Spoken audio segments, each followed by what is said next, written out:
Hi VFM here. Tonga, first foreign aid plane from New Zealand arrives. The first foreign aid plane has arrived in Tonga, carrying much-needed water and supplies for the Pacific nation. New Zealand said its military plane landed at Tonga's main airport after workers cleared ash from the runway. Other planes and ships sent by New Zealand and Australia are on the way. Saturday's eruption of an undersea volcano and tsunami waves saw volcanic ash blanketing the islands, posing a serious health risk. The ash and sea water have contaminated water supplies. At least 3 people have died and communications have been crippled, and Tonga has only just begun to re-establish global contact after 5 days cut off from the rest of the world. A thick layer of ash had covered the airport runway in the capital Nuku'alofa, preventing planes from landing. For days rescue teams and hundreds of volunteers desperately worked to clear the tarmac using wheelbarrows and shovels, in what New Zealand's Commander of Joint Forces Rear Admiral Jim Gilmore called a mammoth effort. He told reporters on Thursday that their C-130 Hercules plane touched down in Tonga just after 1600 hours local time, 3 o'clock Greenwich Mean Time. It was loaded with water containers, temporary shelter kits, electricity generators, hygiene and family kits and communications equipment. Australia said the first of its 2 Boeing C-17 Globemaster planes arriving on Thursday that were carrying supplies also had a sweeping device on board to help keep the runway clear.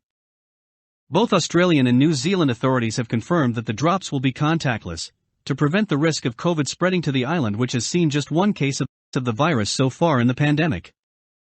The aircraft is expected to be on the ground for up to 90 minutes before returning to New Zealand, said New Zealand's Defence Minister Peeni Hanar. Rear ADM Gilmore said no contact COVID protocols were being adhered to rigorously, adding that relief procedures would include making sure the airplane crew would have no contact with anyone on the ground, and that everyone would be wearing personal protective equipment (PPE). We are very respectful that the last thing that Tonga would need now is a COVID outbreak on top of this disaster, he added. Australia has also said no personnel would disembark from their planes.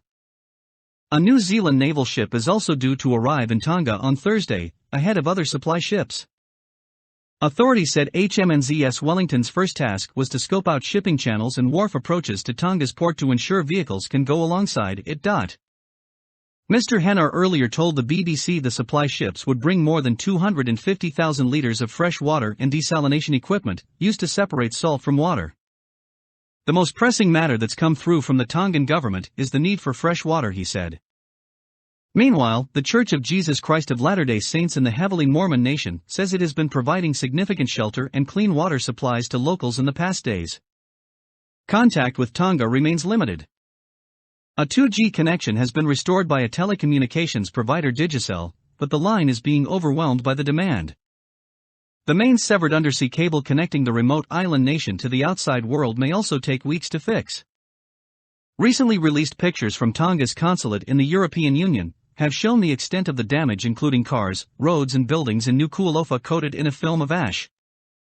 Aerial images taken by the New Zealand Air Force, meanwhile, indicate that several villages have been wiped out on islands that have yet to be reached. The explosion of the Hunga Tonga Hunga Ha'apai volcano was felt as far away as the U.S. In Peru, 2 people drowned in abnormally high waves while beaches near the capital Lima were closed off following an oil spill. By saying this, I will meet you guys in next video.